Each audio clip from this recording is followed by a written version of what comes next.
Hi, you're listening to Sam and Em Solve the World's Problems. Big problems, casual conversations. Okay, I am bringing you a problem today. It's less of a problem or more of a dumb thing that I did, and I haven't told you about it, and I'm guessing that you don't know because you don't look at Instagram. But I burned my main three fingers on my right hand today.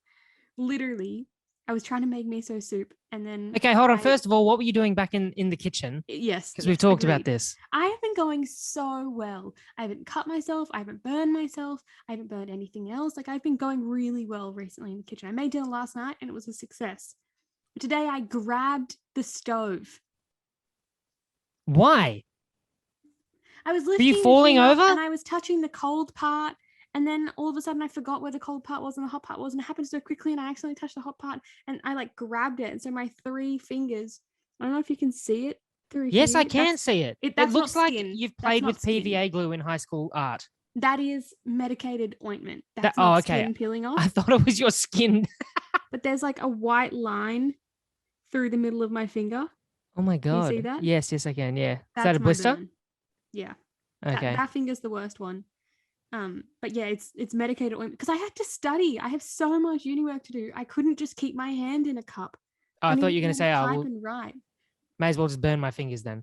Yeah, exactly.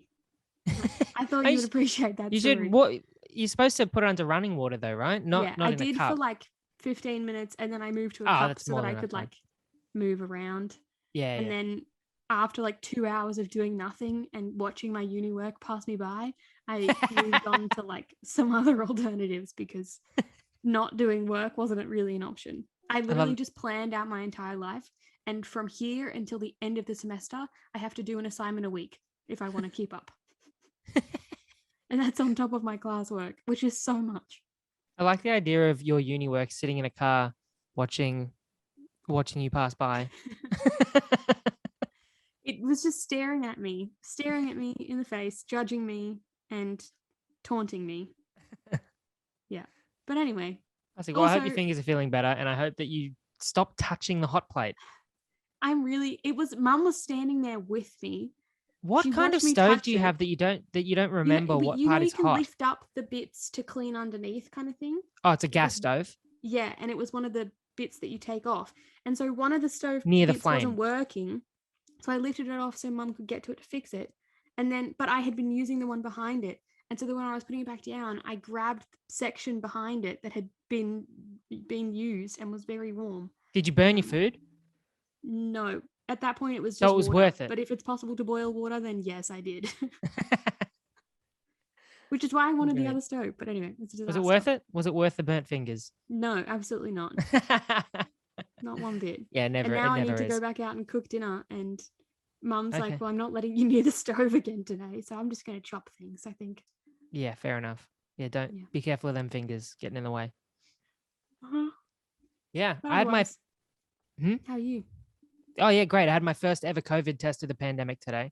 I've not had one of those things where they stick the stick right all the way up the back of your nose into your brain. What do you think? I didn't enjoy it. Can I say that?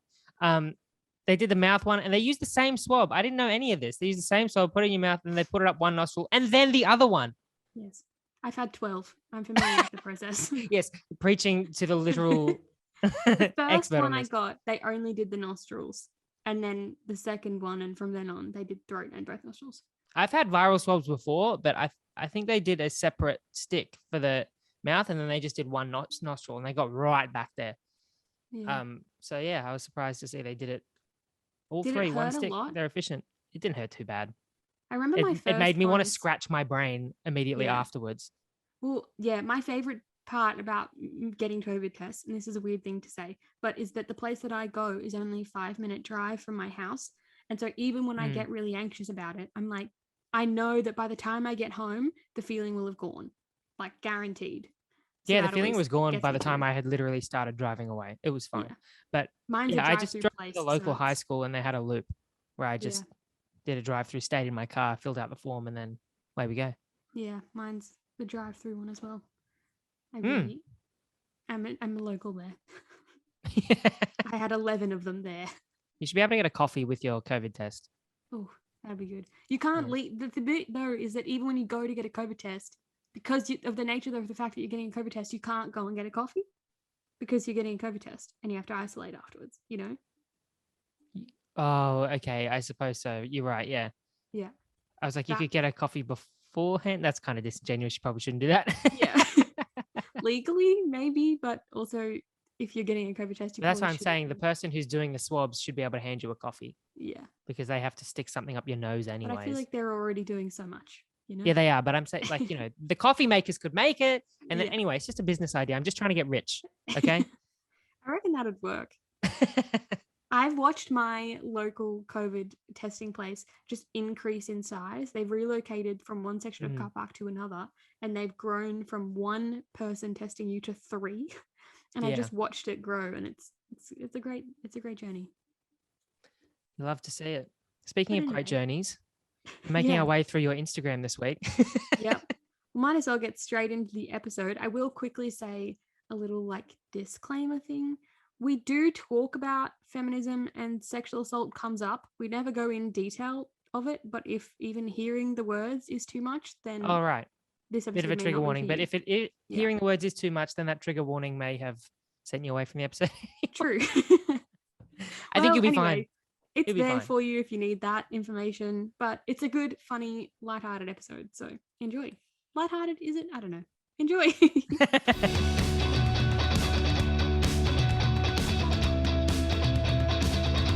Okay, so today's episode, we are basically going through my saved Instagram posts.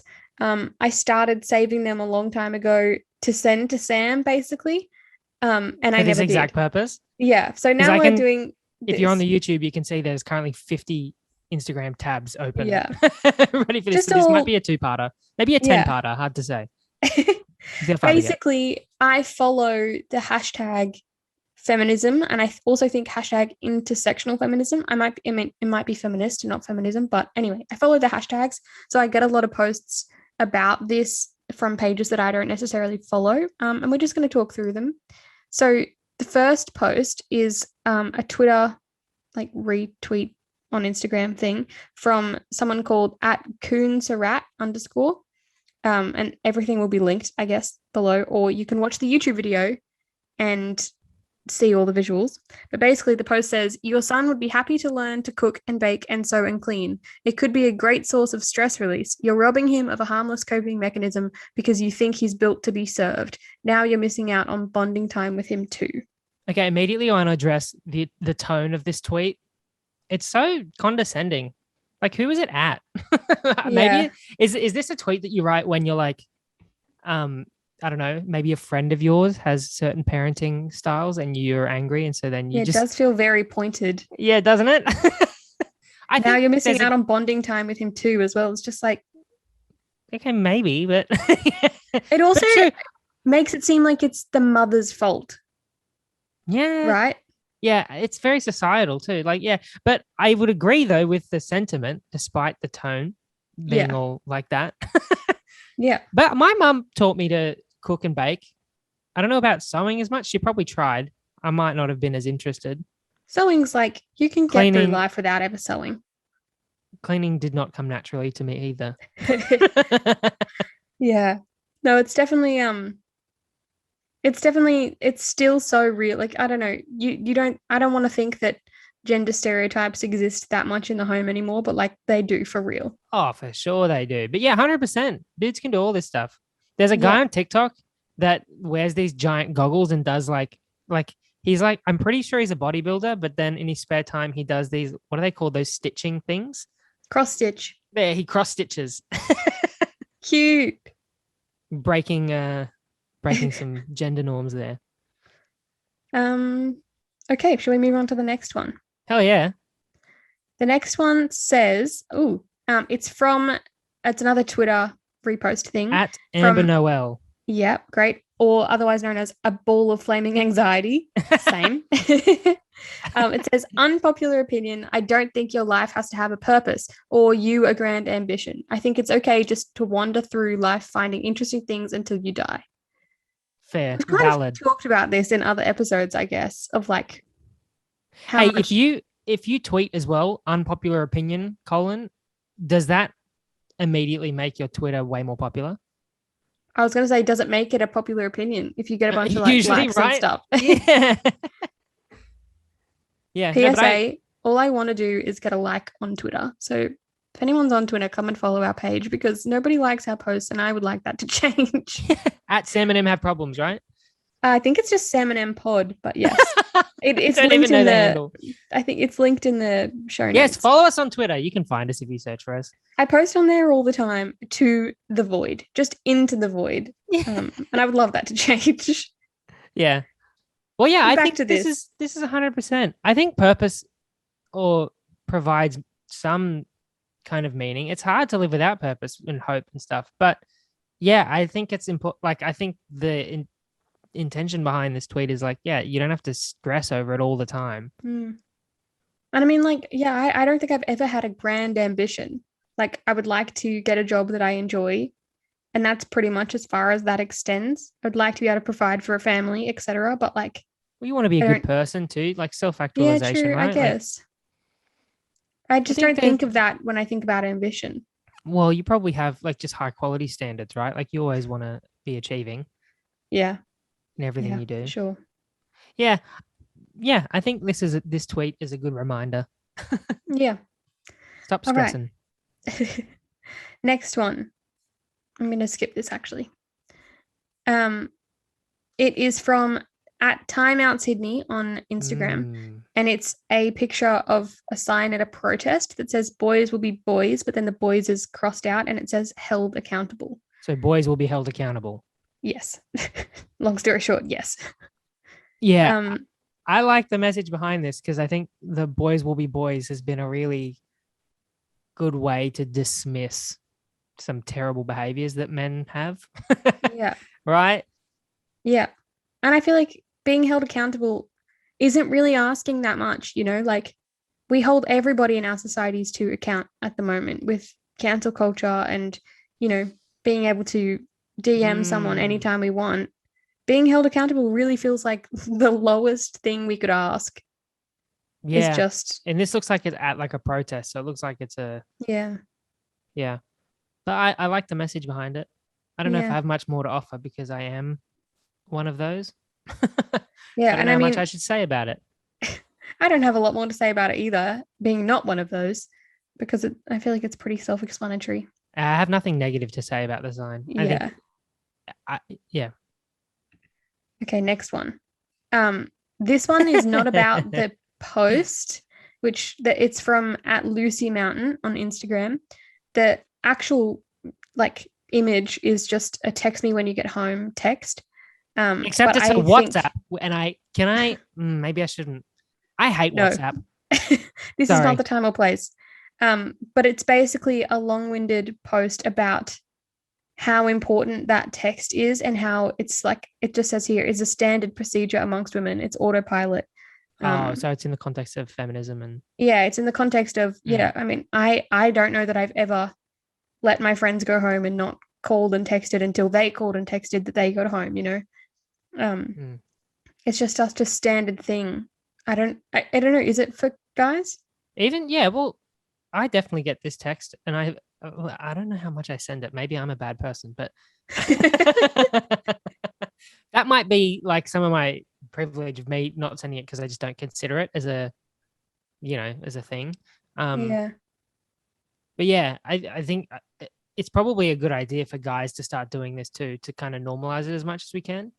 Well, I mean, I also do it. Like, I'll say it to my brother because I'm like, if you're driving, I just want to make sure that you didn't get into an accident or does he do get locked out of the house. But no, age and might he also also be a thing. Rarely texts me back.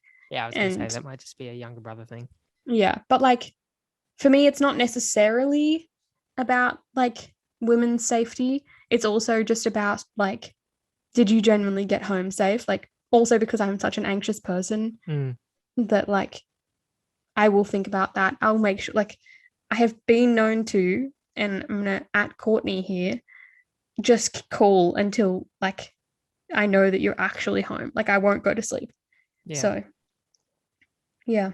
Sometimes I get this message from someone and then I'll go home and I'll pass out before sending them a text, and I feel really bad the next day about it. I was like, sorry, I'm safe. Yeah. Will does that all the time. I'm always like, okay, just let me know when you get home. Like, just send me a text when you get home. And it'll be the next day. And I'm like, did you get home? And then he's hungover, so he's not answering my calls. I'm like, yeah, he's dead. He's dead. He's dead. Oh, well. Fun while it lasted, hey? Yeah. All right. Next post. I want to read this one. It's by Blackberry Babe at Jenny Way with an X for the E. Anyway, I don't know who needs to hear this, but topics like sexual assault and racism don't need a devil's advocate. Oh, it's interesting that I read that one. Yes. I want to say okay. I'm going to play the devil's advocate for this tweet because maybe we do need a devil's advocate.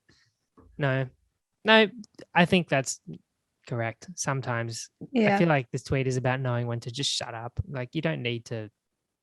Yeah. I feel like you do a really good job of, and we touched about this in this week's episode. I mean, this week as in Annie's episode, because we're recording this on a Wednesday, about how sometimes you really need to you kind of need to play devil's advocate because you need to understand what's happening on the other side. Like, you need to put yourself in a position where you can understand the other person's point of view. Yeah. And devil's advocate, whilst it doesn't necessarily make you listen, it does sort of make you consider the other side of arguments. And I feel like that is really important in a lot of conversations. But for things like sexual assault and racism that are they really are black and white, Sometimes it is. Yeah, no, 100%. I think it's good to know when and when not to do this. But what I do like about, not necessarily devil's advocate always either, but it's good to probe even, the side of the argument that you're on with different arguments, because it builds up that argument too. Do you know what I mean? Yeah. Oh, I have to do this stupid theology course for my uni. And one of the classes, he literally was saying that, I think it's Thomas Aquinas, who, in order to prove his point, would say the negative. He would say a fact of okay, God doesn't exist. And then he would go on, his whole argument would be him proving that fact was wrong. And then he would disprove it. He literally would do it to himself to prove, it would gather his, make his argument stronger by proving that the opposite was true. Does that make sense? I don't think that makes sense at all, but yeah, that's interesting. I don't know how much that holds up, especially I feel like that might be a bad example. It is a bad example. Okay. I don't even know if I fully understand it enough to explain it, but say he was saying this glasses case is green, and I'm holding up a green glasses case. He was trying to prove that the glasses case was green. His argument, he would say, okay, well, the glasses case is blue. And then he would have to argue all the reasons why it's not blue and therefore green. Yeah, interesting. Okay, yeah, no, but yeah, that definitely feeds into exactly what I was saying. Hey, yeah. Yeah. If you came along for that ride with my brain. If you attack that argument that glasses case is green as much as you can, then you can figure out, you'll only keep proving your own point and just making your own argument stronger and understanding more and more about those topics. So yeah, while sometimes 100% shut up, we don't need a devil's advocate on some of these topics, but with racism, that's such a broad topic too. Sometimes, it's good to dig deep and, further build that foundation of an argument and understanding by, attacking it. I also don't know that I've ever heard someone play devil's advocate for racism. That just sounds ridiculous. I mean, but they're not playing devil's advocate. They're just being racist, right? But anyone who isn't racist playing devil's advocate, that would just be ridiculous. Yeah. Yep. All right. Anyway. Next one. Okay, this one says, it's from @Janina Victoria on Instagram, and it's a scrolly post again, but we're going to read through this one. It says, things men can do to make women feel more safe. And I just kind of want to do it as a PSA. I would appreciate this. Yeah. Keep distance. Yeah. One is keep your distance. When walking behind a girl at night, the closer you are, the more threatened she feels. I feel this. I feel like, guys, if you're the guys that are listening, are you ever walking behind girls and you feel bad because you feel like they feel threatened, or you feel like I always feel like I want I want to go a different direction, but if they're like going towards my house or something, I have to like stay on the same kind of route. I always try to like stand back a bit, but I'm like, I'm not chasing you. I promise. Yeah. Well, yeah, I think staying back or crossing the road to be further away, or, you know, like making sure, you know, if you've got a hood on, taking that off, kind of smiling, like trying not to look threatening. Or this says if you're getting off the bus at the same stop, walk ahead of them. Yeah, I try to always get ahead. Yeah, because then it's not as threatening. Second one is don't run up from behind. Okay, well, yeah. Yeah, pretty much obviously. Just cross the road or leave a lot of space. I mean, I love at the moment when going for walks, I feel like people, like I don't share the footpath with anybody. If I'm crossing with somebody, I'm walking on the road to get past them, or they're walking on the road. Today I had this awkward moment where I was walking the dogs and there was a guy running towards me. And at the exact same time that I went to go to the road to get so that he could have space on the footpath, he went to go to the road. And so then we both kind of went to the road, and then he's like, oh, and so then we both started going back. And then I was like, no. And then I had to like gesture and be like, you go. And so then I had to let him go on the footpath and I stayed away. It was that classic moment. But anyway, that was just a random story. But yes, leaving lots of space. Key. Yeah, 100%. Number 3, offer to walk female friends home. Can I ask? This is relevant. I went on a Tinder date once, right? This is probably me fucking up colossally date-wise, but at the end of the date, like we had cocktails or something, and then I was like, you know, we got outside, and I was scared to walk her to her car because it was a first date situation, right? Do I walk her to the car, or do I let her get away from me? You know, like, this is kind of like, I don't want to be a creep, but I also want to be a gentleman. Like, where's that line as a man? Like, what do you think about that situation? Let me preface this by saying I have never been on a date. I have had the same boyfriend for 5 years since I got out of high school. I say I would probably want to be walked to my car, particularly if it's walk to my car, walk to my door, something like that. Like as long as it doesn't by mean a Tinder guy anything. You just met? Well, I don't want to be left by myself, I guess. No, 100%. I'd be more nervous. The other thing, though, I was thinking, if they do say like, oh, no, it's fine, I'll just walk to my car or something. Like, if you can, like, I was going to say, like, pretend to book an Uber or something so that you have a reason just to keep an eye on it and make sure that they do get back to their car safe. Like, but not in a creepy way. So don't just like stand there and watch them, but like pretend to book an Uber or something like that. Like, if you genuinely are worried about them, you know? Yeah. The whole not in a creepy way thing, though, as soon as you say that, something's going to sound creepy. I know. Yeah. And no, I think you're right. I think I did fuck up. I think probably I should have done that. But I was so self-conscious at the time of like, it was nighttime. We were out on the sidewalk and I was like. I mean, the other thing too is just ask. I'm sure. I should have, but it was the end of the day. And it was like, the social situation, the tension, you know, anyway. I don't know, but yes, I know. It was relevant to this. Okay. Next one is keep your hands to yourself. Yeah, fair enough. Scroll. No need but for devil's advocate. Fair enough? No need for. What do you mean? Well, I mean, the thing here says like they many guys like touch a woman's lower back when just passing them, touch their shoulders, like that. I don't know that you understand how common that is, and so yes, it's fair enough, but like just gonna say it. Just you don't need to touch women to pass them, you know. Yeah, that's people that do that though are clearly know they shouldn't and do it anyways.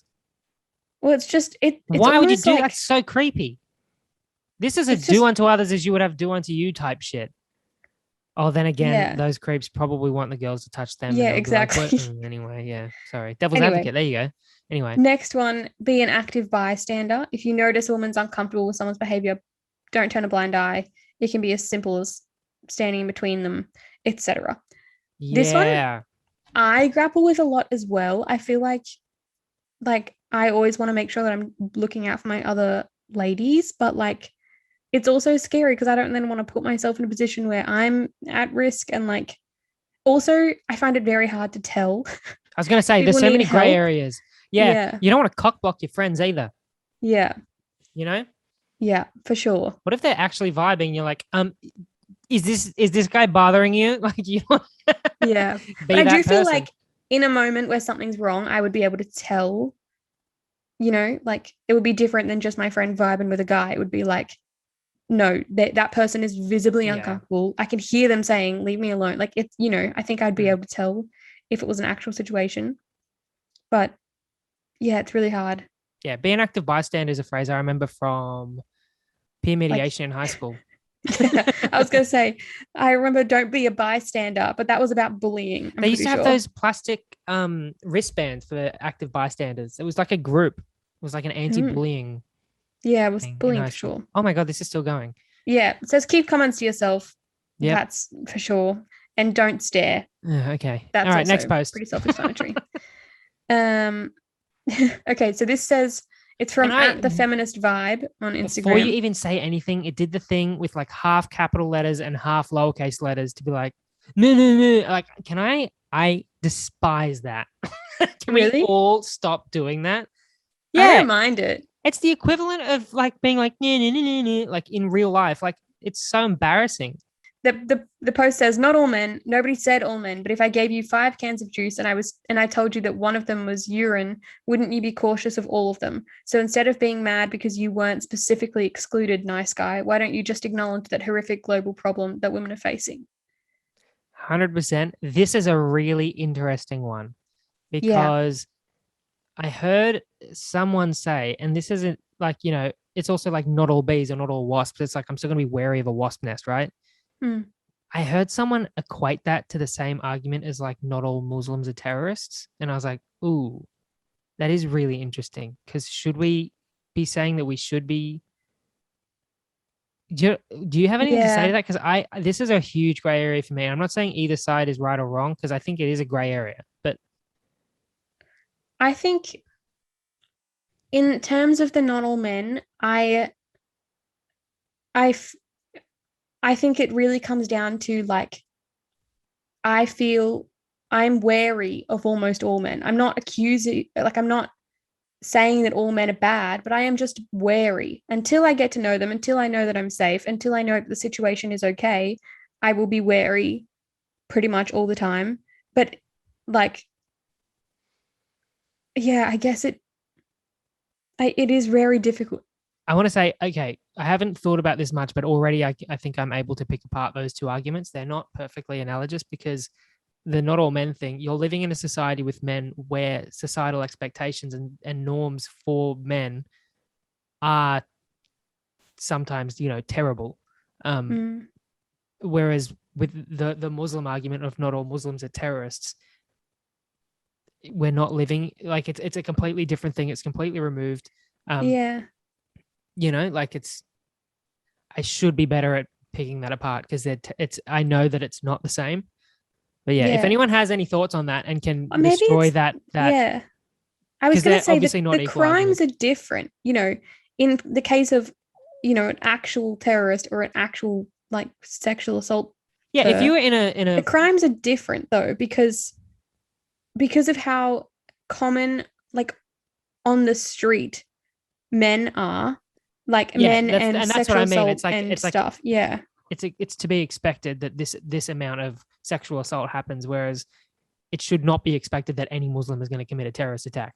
It's not a societal expectation the way that sexual assault, I don't go about my life harassment is fearing a terrorist attack, whereas I go about my life fearing being attacked by a man. Yeah, and so this is to explain that fear.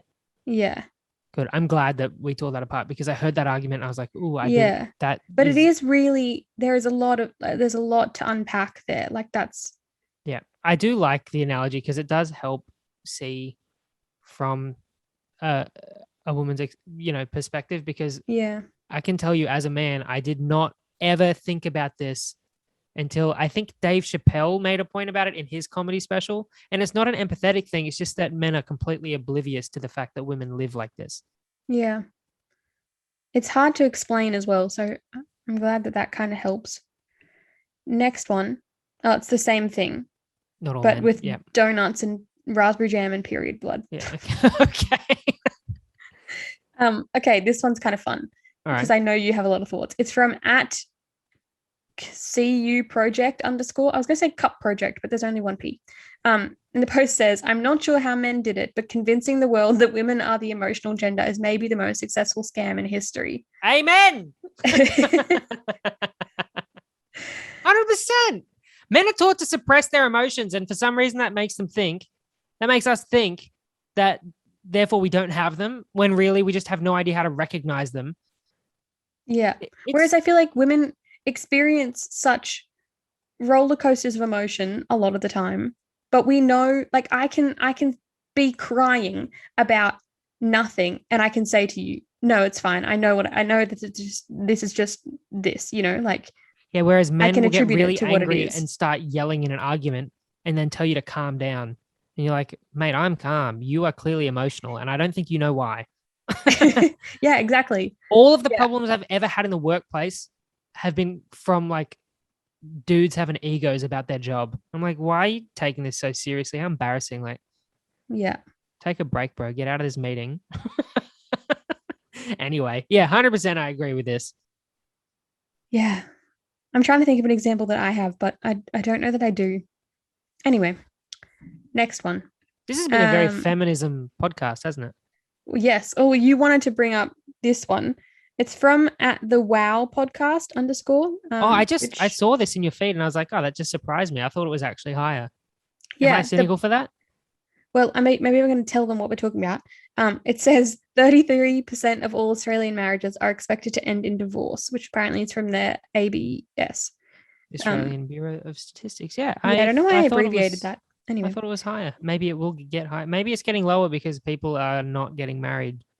Yeah. I can't remember what Bella said on our episode, if she mentioned the stats about divorce. If you're interested in chatting about divorce, we have an episode on that. Yeah. Go listen to that one. It's great. But yeah, that does seem like a low statistic. It's still really high. Don't get me wrong. I've just heard horrific stats about that before. But yeah, a third of people get divorced. Interesting. I don't have much more to say on that. I don't really understand marriage very much. I mean, I can't exactly explain it. Do you want to get married? Yeah, definitely. Why? I mean, for me, it'd be about the party and that, but I mean, yeah, it is a fun party. I like the idea of making like a lifelong commitment. I guess it wouldn't like. Jesus, that is scary to me. Yeah. Like, why?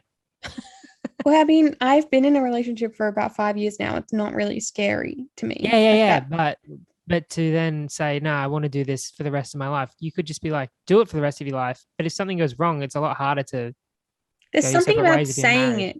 I mean, you know, all those people who are like, tag your accountability partner or have a gym buddy, that'll make you go to the gym more. I feel like there's something about saying, I'm committing to this person for the rest of my life, that holds you accountable to it, you know? It makes you try even when, like, if, you know, even if it's not working, you'd probably try that a little bit harder, you know? So, I'm doing it again. I'm being the devil's advocate for marriage. Do it. But no, I just don't really get it that much. But it's probably because I've been single for so long. Maybe I'm just like cynical about the whole thing. Maybe I'm just a bummer. I don't know. But yeah, I think it'd be fun. I love weddings, but a wedding isn't marriage. I don't, you know, it's the party and the. Yeah. I don't understand like what changes after a wedding, you know what I mean? I think realistically nothing does. Yeah. Apart from the fact that you're now legally obligated. The first year of marriage is so hard. I'm like, what? How would it be any different to the other years of your relationship? I don't get it. Particularly if, and I guess this is not the case for everybody, but if you've been living with your partner before you get married, I assume if you're living with them, you're probably sharing a bank account or two. Like you're sharing all the different responsibilities, jobs. Like nothing's really a shock when you get married. But this is exactly what I'm saying. What is different? Apart from the fact you got to have a banging party where people give you insane gifts. Okay, I like marriage. No, but again, it's the thing. I love weddings. But let's talk about the other side of this. Let's talk about the divorce side. Because, I mean, I don't know barely anything about divorce. I expect it is a terrible time to be in. But one of my favorite creators on the internet, Sarah Shower, go follow her if you don't. She's hilarious. Oh, she, they. Sorry, my bad. She's non-binary. Anyways. You just said she's non-binary. Well, she goes by she, they pronouns. Okay, cool. Anyways, Sarah has this series where she talks about divorce, and it's really funny. And I just think you should check it out. It provides a lot more perspective than I ever could on it. She talks about like divorce parties. Is she going through a divorce? No, she just likes the idea of it and thinks that we should normalize the celebration of it. Yeah. Instead of like, it's like really taboo type thing to talk about. Like, it's hard for us to talk about. We're 25. Maybe we should move on. Okay. Okay, this one's interesting. It's a tweet one again from @Saham Abdi. A nice light tweet. Way you go. The thing about sexual assault allegations. I will always believe. Here's the thing about sexual assault allegations, okay? I will always believe the victim first. Even if they happen to be lying, that's on them. But I'd rather accidentally defend a liar than defend a rapist. I don't have a lot to say agree. On this. Yeah, I think I should agree. I'm not sure exactly. Like, it's a tough thing. It's so situational and depends on the context. I think most of the time, 100% I agree.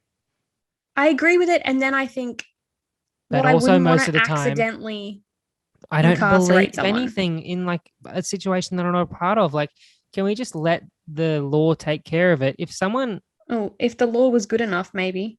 Well, if someone's accusing someone, I'm assuming they're taking it to police or taking it to court. I'm just saying. Yeah.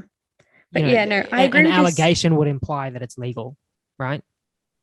Yeah, I'm just saying that the law has a history of not being equipped. Yeah, it's really hard to prove. I understand, but it's also, I believing things when there's proof and I don't know. It's just and I do like. I would hate for someone to end up in prison wrongfully, as well. That would be awful. Yeah, so I think there's a lot. The majority of time, they're probably right, but I hope that I never have to be close to a situation like that. Yeah, absolutely. I won't say any more on it. Let's move to the next. This is kind of on the same vein, but funny. It's from a Twitter. I already like it. _Vadapav. It says, why are men afraid of being falsely accused? Just stay indoors. Don't put yourselves in situations like these. Don't drink. Dress modestly so that women don't mistake you for predators. Stay home, especially during night, so you don't stand a chance to appear threatening. Problem solved. Yeah, I love it. Turning the victim blaming thing on its head. Yep. And I don't think there's much more to say about that. This is good. This is different. Should I read this one? Yeah. @hood_biologist. I love the handle. You are not burnt out. You're exploited, overworked, and underpaid. Use language that accurately describes the underlying problem. Your body isn't broken. The conditions you're enduring are what's broken. Your body is accurately and normally responding to exploitation. I appreciate this. I love this sentiment. This is a very left-wing sentiment. And, the opposite of the whole individualist mindset, but huge fan of it. Yeah. And I feel like particularly, like, I agree with this on an all the time basis, but I feel like particularly in a pandemic, like you hear that rhetoric a lot about like what you're enduring is not normal and rough. And yeah, it's so important to recognize how insane the situation we're in is. The amount that we're working, it's pretty insane. But yeah. Yeah. So just a reminder there. Yeah. Do you have anything else to say? No, I could talk about that for a while, but let's move on. Okay. This I think is kind of interesting. It's from @EsmeT. It says, we're collectively joking about a year of quarantine ruining our social skills and ability to function in the regular world. We just can't understand how people come out of prison after 5 or 10 or 20 years maladapted, how incarceration only continues cycles of harm. What? No, okay, so here's the thing. I agree with it, but I think that's a false. No one's wondering that, are they? Yeah, I don't think they are. But I think I saved this because it's not something I think about. Like, of all the things going on in the world, thinking about how incarcerated people would struggle to adapt on their like return to society is not something that I think about, and I just needed to hear it, I guess. The concept of incarceration already to me seems a little bit it's interesting, and we could do a whole episode on it, because there's the element of justice and we want to punish bad people, but what is the actual end goal? Like, who does punishing someone benefit? Should we not be focusing on rehabilitation so that they can better function in the society? Should we not be equipping these people with skills so that they can contribute instead of, there's a lot of problems. There's a lot there, and I do not know anything about it. So something to think about, but we might move on. Oop, now we're just on my page. I can't see the thing anymore. I think just also regarding incarceration, there's a lot to be said for like the psychology of what you expect of people is what they can do. And if you expect someone to be a criminal, they will be a criminal. If you expect someone to achieve, more often than not, they will.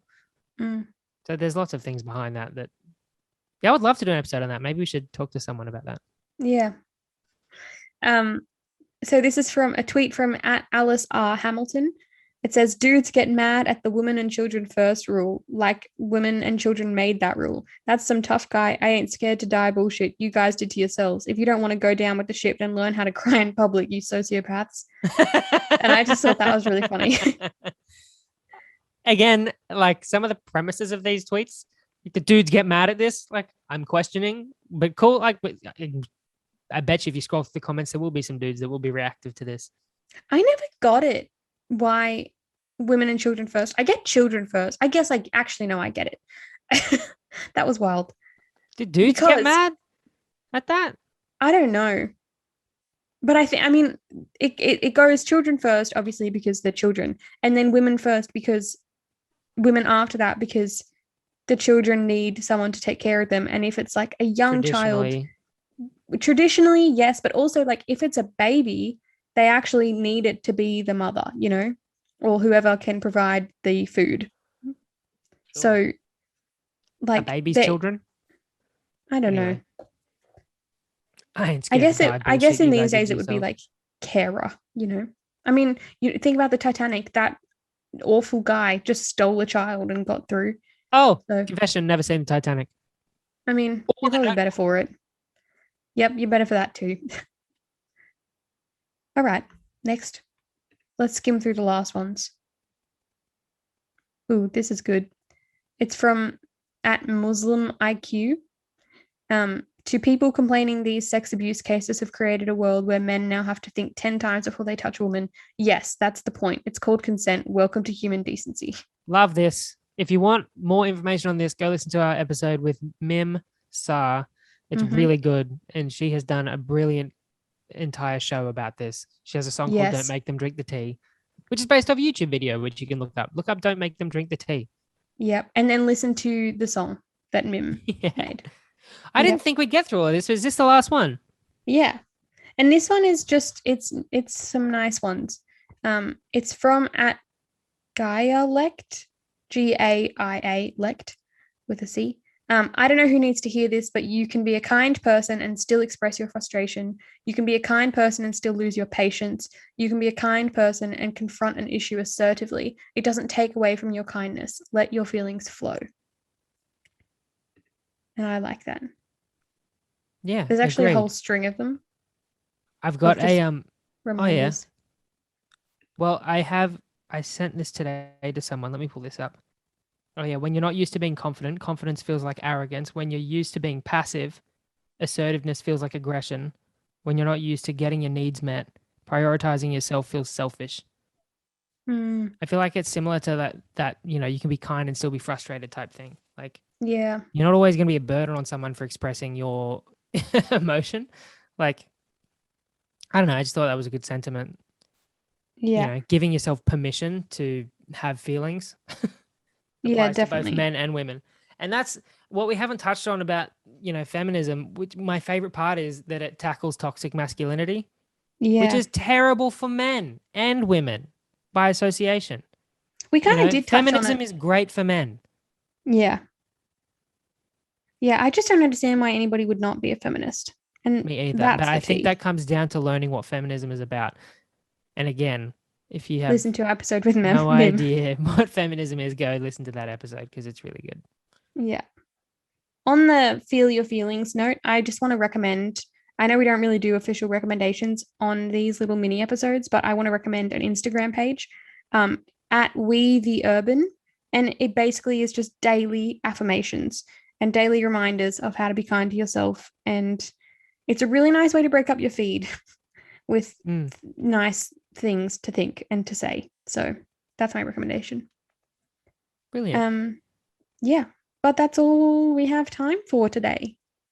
My recommendation is eat an ice cream or an ice block. Buy something from the frozen aisle next time you're at the grocery store. This is your first non-music recommendation in maybe a season. And you're going to throw it out casually like that. Yeah, I just had an ice block and it was really yum. It was worth it. I might go get some ice cream now, actually. You deserve it.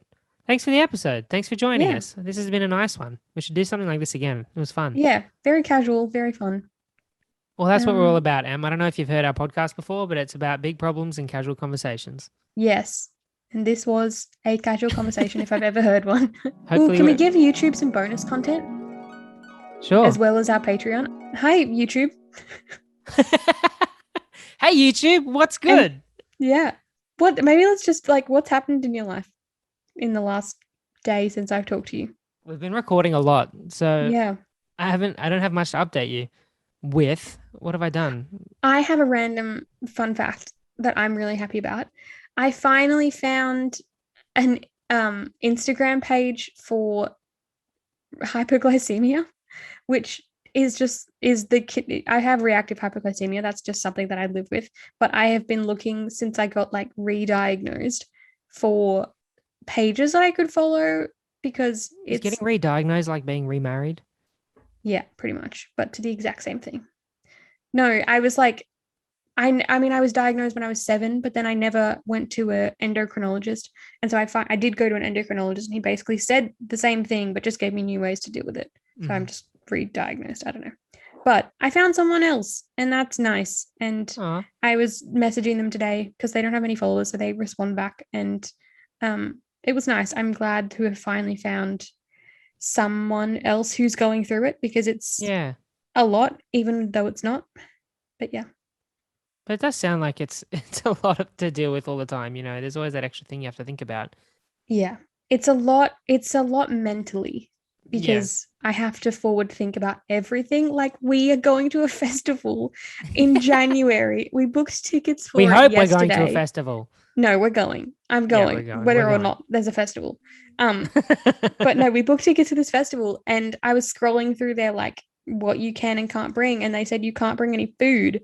And I just immediately started panicking and I've already had 4 emails back and forth with the people because I'm like, hi, I need to bring my own food because I won't survive with that. Because I noticed one of the examples you wrote in that email because you sent it to me being like, and one of them was yogurts.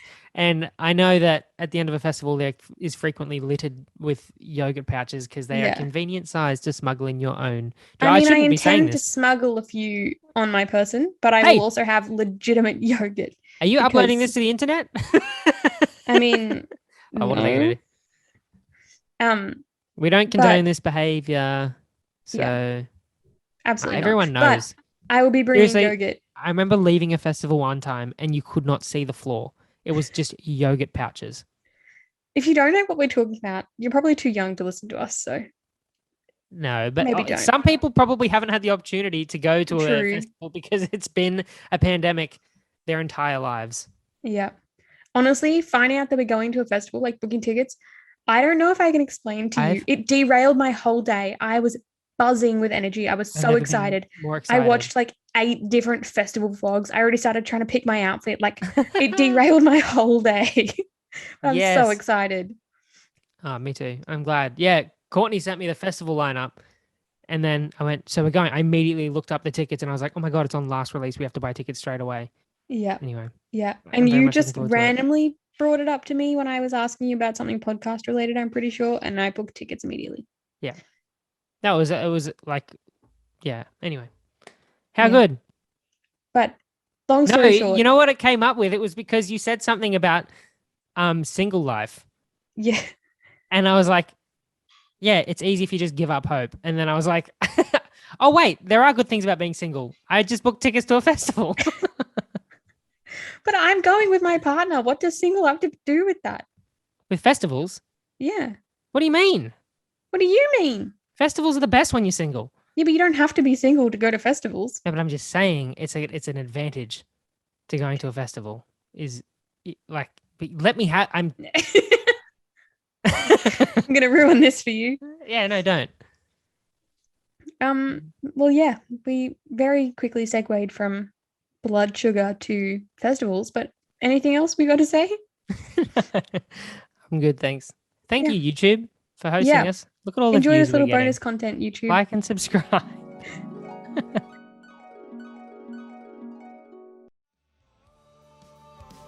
Thanks for listening to this episode of Sam and Em Solve the World's Problems. If you liked today's episode, please remember to like, subscribe, and share it with a friend. The music is by The Vinyl Press. And that's all that I have to say. The music is quite loud in your headphones because you are yelling. No!